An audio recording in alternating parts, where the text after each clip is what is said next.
В год в России проводят 250 тысяч эндоваскулярных операций.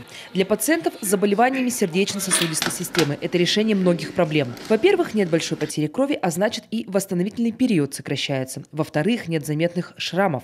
Можно выполнить операцию устройствами, современными инновационными технологиями, которые позволяют закрывать, будем говорить, дырки внутри сердца, дефекты, которые раньше скрывалась грудная клетка, это искусственное кровообращение, там большая анестезия, реанимация. Всего операция длится час.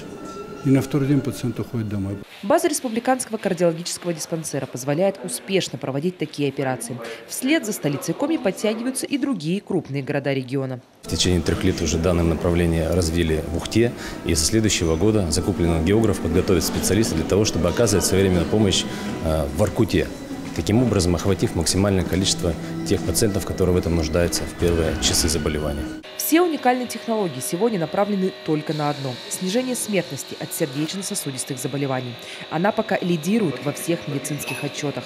Но первые небольшие успехи у наших кардиологов уже есть. В этом году нам удалось немножечко снизить смертность от болезни системы кровообращения. Мы боремся за каждую жизнь, за здоровье каждого человека и, конечно, используем все возможности, которые имеются в нашем распоряжении, которые имеются в распоряжении Российской Федерации для того, чтобы спасать жизни пациентов. Впрочем, эндоваскулярные операции – помощь высокотехнологичная, а значит дорогостоящая.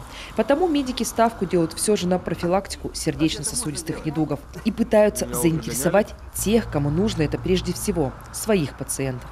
Виктория Палкина, Дмитрий Ведерников, телеканал Юрган, Сыктывкар.